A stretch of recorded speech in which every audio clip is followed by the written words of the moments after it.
Dear learners, welcome again. हम chapter 2 पढ़ रहे हैं, क्लास 8 सोशल साइंस का। आज हम एडमिनिस्ट्रिंग इंडिया यहाँ से पढ़ेंगे, हिंदी इंग्लिश और बीच में थोड़ा सा डोगरी में भी मैं बताऊँगा कि दिल्ली सल्तनत के अंडर एडमिनिस्ट्रेशन कैसी थी और मुग़ल्स के दौरान एडमिनिस्ट्रेशन कैसी थी। ये इस छोटी सी वीडियो में हम समझने की कोशिश करेंगे। देखिए, हिस्ट्री हमें बहुत कुछ सिखाती है। अब नहीं तो ये चैप्टर दिल्ली सल्तनत का और मुग़ल का शायद ही एनसीईआरटी में जगह मिलती, लेकिन बड़ी सारी चीज़ें हैं जो हमें यहाँ से सीखने को मिलती हैं कि एडमिनिस्ट्रेशन कैसे चलती थी दिल्ली सल्तनत के दौरान और मुग़ल्स के दौरान। सो सबसे पहले हम देखते हैं administration under the Delhi sultanate. यहाँ पे हम देखते हैं कि जो दिल्ली सुल्तानेट में जो मेनली पॉलिटिकल सिस्टम के सेंटर्ड ही था सब कुछ। जो रूलर होता था दिल्ली सुल्तानेट में, जो रूलर होता था वही मिलिट्री हेड भी होता था और पॉलिटिकल हेड भी होता था। And whose duties according to contemporary chronicles included defending the territories of Islam against possible aggression.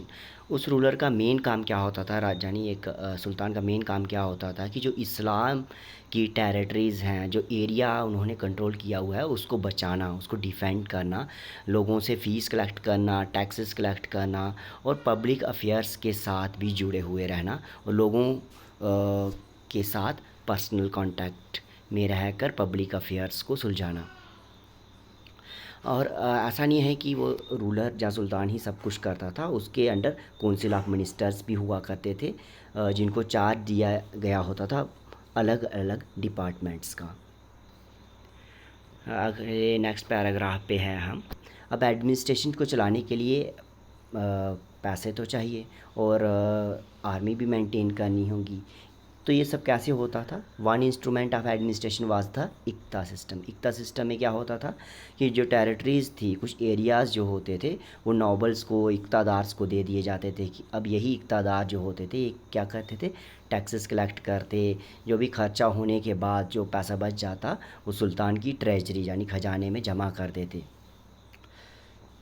जो कि आर्मी को मेंटेन करने के लिए चाहिए होता था। ये सारी चीज़ें हम क्लास 7 में पहले भी पढ़ चुके हैं, है ना।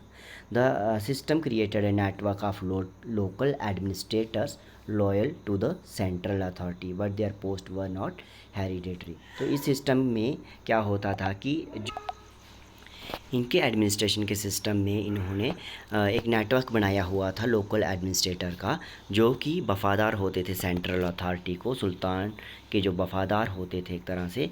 और इनकी जो पोस्ट थी, जो ये लोकल एडमिनिस्ट्रेटर्स थे, इनकी पोस्ट हेरिडेटरी नहीं थी। हेरिडेटरी यानी ऐसा नहीं था कि इक़्तिदार जो हो गया उसका बेटा ही आगे इक़्तिदार बनेगा, ऐसा नहीं था। टैक्सेस लगाए जाते थे ट्रेड पर, व्यापार पर, ट्रेड पर, जो चीज़ों को बेचा जाता था बाहर, जहाँ उनकी टेरिटरी के अंदर, तो टैक्सेस ट्रेड पर लगाए जाते थे। लेकिन इसका सबसे ज़्यादा भार किसको उठाना पड़ता था? पीजेंट्री को, जो फार्मिंग जहाँ एग्रीकल्चर वाले लोग होते हैं। And some contemporary accounts report considerable cruelty in extracting revenue from the land. और कुछ उसी समय के कंटेम्प्रेरी यानी समकालीन अकाउंट्स, जो उसी समय के अकाउंट्स जो मिले हैं वहाँ पे उनमें, उन अकाउंट्स में ये देखा गया है कि बहुत ज़्यादा क्रूअल होते थे, है ना, बहुत ही बर्बर क्रूएलिटी दिखाते थे। रेवेन्यू कलेक्ट करने के लिए किसानों से ज़बरदस्ती रेवेन्यू कलेक्ट किया जाता था, नहीं भी वो चुका सकते थे फिर भी उनसे ज़बरदस्ती जो है रेवेन्यू टैक्स जो था कलेक्ट किया जाता था। उनकी डोगरी च थोड़ा जिहा दिक्खी लैन्ने आं कि एडमिनिस्ट्रेशन दिल्ली सुल्तानेट के दौरान कि'यां चलदी ही। पॉलिटिकल सिस्टम दे अराउंड सेंटर्ड ही एडमिनिस्ट्रेशन, ठीक है ना। जेह्ड़ा मेन जेह्ड़ा सुल्तान होंदा हा उ'ऐ पॉलिटिकल ते मिलिट्री हेड होंदा हा, ठीक है ना। कंटैंपररी क्रॉनिकल्स जेह्ड़ी कुछ कथान ओह् एह् आखदियां कि मेन कम्म सुल्तान दा केह् होंदा हा कि इस्लाम जित्थे जित्थे जिस जगह जगह इस्लाम है, जां जेह्ड़ी टेरिटरीज जगह उ'नें कंट्रोल कीती दियां, उ'नेंगी डिफेंड करना, प्रोटेक्ट करियै रखना, ते कन्नै फीस ते टैक्सेस कलेक्ट करना और लोकें दी कंडीशन जेह्ड़े पब्लिक अफेयर्स न उं'दे कन्नै बी रूबरू होना। उंदी एक काउंसिल ऑफ मिनिस्टर्स भी उ'नें इक बनाई दी होंदी ही जे अलग अलग डिपार्टमेंट्स होंदे हे जियां अज्ज होंदे अज्जकल अलग अलग डिपार्टमेंट्स। पैह्ले बी सुल्तान ने बी दिल्ली सुल्तान हे जेह्ड़े इ'नें बी अलग अलग डिपार्टमेंट बनाए दे हे ते अलग अलग मिनिस्टर्स हे। इक सिस्टम हा इंदा एडमिनिस्ट्रेशन दा इकता सिस्टम। एह्दे बिच केह् होंदा हा कि जो जेह्ड़े इकतादार्स होंदे हे उ'नेंगी अलग अलग एरिया दित्ते दे होंदे हे जित्थां ओह् टैक्स कलैक्ट करदे हे। टैक्स कलैक्ट करने दे बाद जेह्ड़े खर्चे होंदे हे ओह् खर्चे माइनस करने दे बाद जेह्ड़ा पैसा बचदा हा ओह् सुल्तान दे खजाने बिच ओह् जमा करदे हे। एह् खजाना किस कम्म औंदा हा? आर्मी मेंटेन करने दा कम्म औंदा हा। कन्नै इंदे सिस्टम च लोकल एडमिनिस्ट्रेशन बी ऐही। लोकल एडमिनिस्ट्रेशन च जेह्ड़े लोक रक्खे दे ओह् वफादार हे सुल्तान दे। ओह् पोस्टां हेरीडेटरी नहीं होंदियां, ठीक ऐ। टैक्सिस जेह्ड़े होंदे हे ट्रेड उप्पर लाए जंदे हे, लेकिन टैक्सिस दा सभनें शा ज़्यादा भार उं'दे उप्पर पौंदा हा। पीजेंट जेह्ड़े किसान होई गे लोक इं'दे उप्पर पौंदा हा। और उस समें दी जेह्ड़ी रिपोर्ट्स अकाउंट्स एह् बी सनांदे कि ओह् रेवेन्यू कलैक्ट करने गल्लै किसे बी हद्द तक्कर ओह् जांदे हे, जानि किसानें वगैरह गी बड़ा ज़्यादा परेशान कीता जंदा हा। नेक्स्ट हम देखते हैं मुग़ल एडमिनिस्ट्रेटिव फ्रेमवर्क कि मुग़ल्स के दौरान एडमिनिस्ट्रेशन कैसे चलाई जाती थी।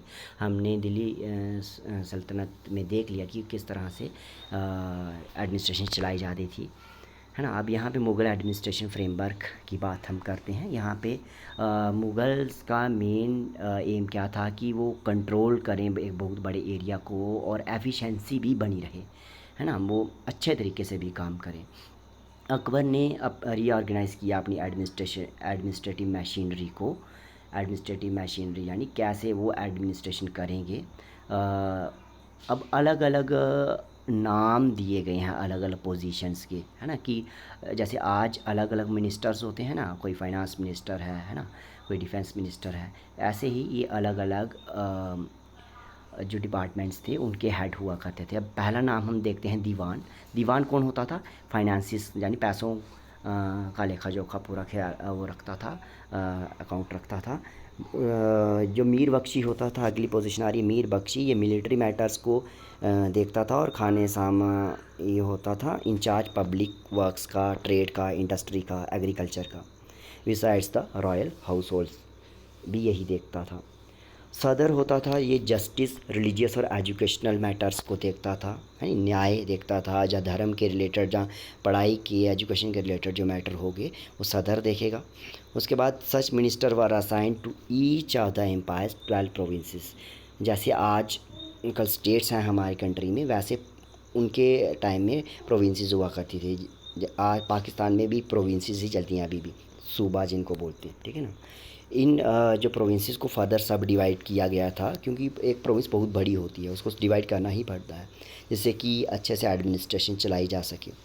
अब इन्होंने भी फर्दर उसको सब डिवाइड किया था। इफ़ेक्टिव चेक्स और बैलेंसेस भी एनफोर्स किए थे between the government officials. Effective checks and balances मतलब कि पूरा कंट्रोल एक उनका बना रहता था कि कोई भी बीच में गड़बड़ी ना करे। कोई भी गवर्नमेंट का ऑफिसर हैं, जो ऑफिशियल है, नौकर है कोई गवर्नमेंट का, तो वो गड़बड़ ना कर सके। एट द विलेज लेवल पे जो जैसे आज भी हैं हमारे ना सेल्फ गवर्नेंस, जैसे पंचायत वगैरह हो गई, उस समय भी थी। और उनसे इन्होंने कोई मुग़ल एडमिनिस्ट्रेशन ने कोई छेड़छाड़ नहीं की, उनको अनडिस्टर्ब्ड ही रहने दिया। अब यहाँ पे अकबर ने मनसबदारी सिस्टम शुरू किया था। जैसे वहाँ पे क्या थे, अलग पोजीशंस, तरह की पोजीशंस थी। इक़्तादार्स थे जो रेवेन्यू कलेक्ट करते थे। यहाँ पे कौन थे? मनसबदार थे। मनसब यानी रैंक होता है, और अलग अलग रैंक के ऑफिसर्स होते हैं। जैसे आज भी होते हैं हमारे अलग अलग रैंक के ऑफिसर ना, जैसे JKAS हैं, जहाँ IAS ऑफिसर्स हैं। ऐसे ही इनके अकबर की एडमिनिस्ट्रेशन में भी इसी तरह के ऑफिसर्स उसने अपॉइंट किए होते थे। अब कैसे चलता था ये सिस्टम, ये यहाँ पे लिखा गया है। अबुल फजल ने ऐन अकबरी में ये लिखा है, डिस्क्राइब किया है कि कैसे अकबर के एडमिनिस्ट्रेशन में मनसबदार हुआ करते थे, ऑफिसर्स हुआ करते थे। इन ऑफिसर्स के रैंक हुआ करते थे, और इन मनसबदार को क्या करना होता था? घोड़े, हाथी, घोड़े, ऊँट के ट्रुप्स मेंटेन करके रखने होते थे। और इस तरीके से क्या करते थे ये लोग, मनसबदार के थ्रू ही एक तरह से आर्मी भी मेंटेन करवाते थे। और जब भी इनको आर्मी की ज़रूरत होती तो शॉर्ट नोटिस पे एक ऑर्डर निकाला और आर्मी हाजिर हो जाया करती थी। इसके लिए इनको कोई भी permanent centralised army system maintain नहीं करना पड़ता था जैसे आज हम करते हैं। रेगुलर इसके एडमिनिस्ट्रेशन में ये जो इंस्पेक्शंस ये भी लगातार होती रहती थी ताकि सभी कंप्लायंस करें, सभी माने, है ना। जहाँ सभी को समय पे जो ऑर्डर मिले वो ऑर्डर को कंप्लाई करें, सुने। मनसबदार को कैसे पे किया जाता था, were generally paid by being assigned land, जागीर, है ना। इनको भी जागीर यानी ज़मीन दे दिया करती थी, वहाँ से ही ये पैसा इकट्ठा करते थे। रेवेन्यू जहाँ टैक्स इकट्ठा करते थे लोगों से, उसी से ये आर्मी वगैरह जहाँ वो घोड़े ये हाथी मेंटेन करते थे, और जो पैसा बच जाता था फिर वो, है ना, अकबर के ख़जाने में भी जमा करते थे। And were there for known also known as जागीरदार, अब मनसबदार को ही जागीरदार भी बोलते हैं। Despite Akbar's growing tolerance for different faiths, अब हमने ये देखा था कि बाद में अकबर ने सभी धर्मों के लोगों को प्रेफरेंस देना शुरू कर दी थी अपनी एडमिनिस्ट्रेशन में, लेकिन फिर भी यहाँ पे जो नॉन मुस्लिम्स थे, यानी जो हिंदू थे या दूसरे धर्म के थे, उनको बड़ी बड़ी पोजीशंस नहीं दी गई। उसके हायर एक्लॉन्स यानी रैंक्स उनको बड़े बड़े नहीं दिए गए अकबर की एडमिनिस्ट्रेशन में। हम यहाँ पे देखते हैं कि जो परसेंटेज ऑफ नॉन मुस्लिम यानी हिंदू या दूसरे धर्म के जो लोग थे, उनको बड़ी बड़ी पोजीशन नहीं दी गई थी, और लगभग कोई 1/3 1/3 ही थे, यानी 33% से कोई 30% के लगभग लोग थे जो जिनको पोजीशंस दी गई थी एडमिनिस्ट्रेशन में। नॉन मुस्लिम ऑफिशियल्स में भी जनरली अकबर के एडमिनिस्ट्रेशन में उन्हीं मुस्लिम्स को फेवर किया जाता था जो इंडियन ओरिजिन के ना होकर फॉरेन ओरिजिन के थे। अब यहाँ पे टोडरमल की बात आती है जो कि अकबर का फाइनेंस मिनिस्टर था। उसने बहुत अच्छा एक एफिशिएंट रेवेन्यू सिस्टम इंट्रोड्यूस किया। इसमें इधर ये बताया जा रहा है कि टोडरमल ने सर्वे करवाया कि क्रॉप्स कितनी, प्रोडक्शन कितनी हो रही है, फसलें कितनी उगाई जा रही हैं, उनकी कीमतें क्या हैं, और फिर उसने determine prices for each crop, और उसने कीमतें भी बताई कि प्राइसेस भाई कितने होने चाहिए, किस क्रॉप का कितना प्राइस होना चाहिए। ये सारी पहले उसने इन्फॉर्मेशन कलेक्ट की, उसी इन्फॉर्मेशन के आधार पर उसने हर एक क्रॉप के प्राइसेस डिसाइड किए।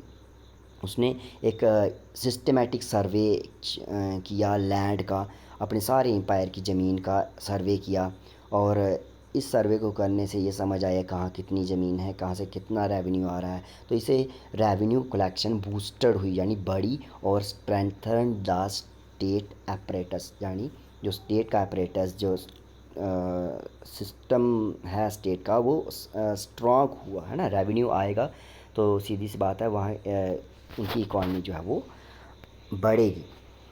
अब हम इसी तरह से एडमिनिस्ट्रेशन मराठास के दौरान कैसे चलती थी वो नेक्स्ट चैप्टर में देखेंगे, लेकिन उससे पहले थोड़ा सा इसको हम एक नज़र डोगरी में देख लेते हैं। मुगल एडमिनिस्ट्रेटिव फ्रेमवर्क दिया इत्थे गल करा दे कि अकबर ने अपनी एडमिनिस्ट्रेटिव मशीनरी कि'यां दोबारा रीआर्गेनाइज कीता। अलग अलग मिनिस्टर होंदे हे, अलग अलग डिपार्टमेंट्स जेह्ड़े संभालदे हे, दिखदे हे। जियां दीवान है जेह्ड़ा फाइनेंस ही दिखदा हा, पैसे दे रिलेटेड जेह्ड़ा लेखा जोखा सारा दीवान करदा हा। मीर बख्शी मिलिट्री मैटर्स दिखदा हा, कन्नै मिलिट्री मैटर्स गै दिखदा हा, कन्नै जेह्ड़ा दूआ हा खाने समा, एह् केह् करदा हा, एह् पब्लिक वर्क्स होई गेआ, जां व्यापार होई गेआ, इंडस्ट्री जां एग्रीकल्चर दे रिलेटेड जेह्ड़े जां रॉयल हाउस होल्ड्स जेह्ड़े होई गे, इंदे रिलेटेड जेह्ड़े मैटर्स होंदे हे इ'नेंगी दिखदा हा। सदर होंदा हा, सदर जेह्ड़े न्याय जां धर्म जां पढ़ाइयै दे रिलेटेड जेह्ड़े मैटर्स होंदे हे इ'नेंगी दिखदा हा। जेह्ड़े मिनिस्टर्स हे इ'नेंगी अलग अलग जेह्ड़े प्रोविंसिस असाइंड कीतियां गेदियां हियां। सूबे होंदे हे, किन्ने सूबे होंदे हे, 12 सूबे हे, 12 प्रोविंसिस हियां, जिंदे च इ'नें पूरे अपने जेह्ड़े एम्पायर हा, पूरा एरिया हा, उसी डिवाइड कीते दा हा, और इ'नें प्रोविंसिस गी फर्दर बी सब डिवाइड कीते दा हा ताकि गौरमेंट ऑफिशियल्स न जेह्ड़े ओह् ढंगे तरीके कन्नै कम्म करदे रौह्न। विलेज लैवल उप्पर जियां सैल्फ गवर्नेंस ते जेह्ड़ा ट्रैडिशनल स्ट्रक्चर पराना स्ट्रक्चर चलदा आवा दा कि भाई पैंच सरपैंच जियां अज्ज बी होंदे उ'आं अगर ऐहा किश ते उसी उ'नें उ'आं गै रौह्न दित्ता। अकबर एडमिनिस्ट्रेशन ने उसी ओह्दे कन्नै ज़्यादा छेड़छाड़ नेईं कीती। फ्ही अग्गें गल्ल करा दे अस, अग्गें गल्ल औंदी मनसबदारी सिस्टम दी कि मनसबदारी सिस्टम केह् हा। ऐने अकबरी च अबुल फजल ने अकबर दे मेमोइर्स जेह्ड़े असें दिक्खे कि अबुल फजल ने केह् केह् लिखे दा उं'दे च। ऐने अकबरी च उ'न्नै लिखे दा कि जेह्ड़ी अकबर दी एडमिनिस्ट्रेशन ही ओह्दे च मनसबदार होंदे हे, जानि अफसर होंदे हे जिंदे अलग अलग रैंक होंदे हे। उ'नें अफसरें उ'नें मनसबदारें केह् कीते दा होंदा हा, पूरी डिटेल रक्खी दी होंदी ही किन्ने हाथी न, किन्ने घोड़े न, किन्ने ऊंट न उं'दे ट्रुप च, जेह्ड़ी उं'दी स्टेट दी ट्रुप न ओह्दे बिच्च किन्ने किन्ने इं'दी संख्या है ना। एह्दे कन्नै केह् होंदा, एह् सिस्टम जेह्ड़ा एह् मेंटेन करा दा हा इ'नें मुगल्स ने। एह्दे कन्नै एह् होंदा हा कि शार्ट नोटिस उप्पर आर्मी गी असैंबल कीता जाई सकदा हा, किट्ठे करियै कुदै बी हमला कीता जाई सकदा हा। अग्गें ओह् गल्ल करा दे कि रैगुलर इंस्पैक्शनस बी होंदियां रौंह्दियां हियां जेह्दे कन्नै कंप्लायंस बनी दी रवै, सारे गल्ल मन्नन एडमिनिस्ट्रेशन दी ते है ना, कोई बी नान कंप्लायंस नेईं करै है ना। मनसबदार हे जेह्ड़े, इ'नेंगी पैसे कुत्थां दित्ते जंदे, इ'नेंगी जमीन जगीरां देई ओड़ी दियां होंदियां हियां कि भाई उत्थां गै इ'नें टैक्स बी लोकें कशा किट्ठा करना, उत्थुआं गै इ'नें हाथी घोड़े जेह्ड़े पालने और बची जंदा जेह्ड़ा ओह्दे कन्नै स्टेट दी ट्रेजरी बिच्च बी ओह् खजाने च बी ओह् पैसे जमा करने। फ्ही अग्गें अगले पैरे च आवा दा कि भाई अकबर ने असें दिक्खेआ कि दूए जेह्ड़े रिलीजन दे लोक हे बाद च उं'दे आस्तै बी टालरेंस अकबर दी बधी, सारें गी मतलब एक्सैप्ट करना शुरू करी ओड़ेआ अकबर ने। लेकिन फ्ही बी मुस्लिम्स आस्तै नुहाड़ा जेह्ड़ा झुकाव हा ओह् रेहा गै रेहा। उ'नें नान मुस्लिम्स गी अपनी जेह्ड़ी हायर पोजीशन्स हियां अपनी एडमिनिस्ट्रेशन नेईं दित्तियां। इक अकाउंट दे मताबिक उस टाइम दे एह् दिक्खेआ गेदा कि सिर्फ 1/3 यानि कोई 30-35% गै पोजीशनां हियां जेह्ड़ियां ओह् नान मुस्लिम्स गी दित्ती दियां हियां, जानि जां हिंदुएं जां दुए धर्में दे लोकें गी दित्ती दियां हियां। अगर मुस्लिम ऑफिशियल एह्दी एडमिनिस्ट्रेशन च एह्दी अकबर होई गेआ जां मुगल्स होई गे, इं'दी एडमिनिस्ट्रेशन च नान जेह्ड़े मुस्लिम्स ऐ बी ओह् मोस्टली फॉरेन ओरिजिन दे हे, जानि विदेशें दे हे, बाह्रे देशें दे हे। उ'नेंगी अकबर ज़्यादा फेवर करदा हा। अग्गें टोडरमल दे बारे च दस्से दा कि टोडरमल कौन हा, अकबर दा फाइनेंस मिनिस्टर हा, जिन्नै इक बड़ा अच्छा रेवेन्यू सिस्टम शुरू कीता। रेवेन्यू सिस्टम जानि कि'यां जमीन जिंदे कशा है उं'दे कशा टैक्स किट्ठा करना, रेवेन्यू किट्ठा करना। इत्थें कन्नै कन्नै इन्नै डिटेल सर्वे बी कराया, फसलें दा सर्वे कराया कि ओह्दे सर्वे दे बेस उप्पर इन्नै कि केह्की फसलें दा केह् प्राइस होना चाहिदा, केह् कीमत होनी चाहिदी, ओह् बी डिसाइड करने दी मदद मिली। कन्नै उस टाइम गै इन्नै लैंड दा सर्वे बी कराया, जेह्दे कन्नै समझ आई कि ज़मीन किन्नी ऐ, किन्ना पैसा आवा दा कुत्थां। ओह्दे कन्नै रेवेन्यू कलैक्शन बधेआ, टैक्स जेह्ड़ा कलैक्ट करा दा जमीन ओह् बधेआ। ते एह्दे कन्नै स्टेट दा जेह्ड़ा स्टेट बी स्ट्रैंथन होई है ना, मजबूत होई होर, क्योंकि पैसा ज़्यादा औना शुरू होई गेआ। अग्गें असें दिक्खना कि मराठे जेह्ड़े ओह् अपनी एडमिनिस्ट्रेशन कि'यां करदे हे। आज हम इस वीडियो में इतना ही रखते हैं। थैंक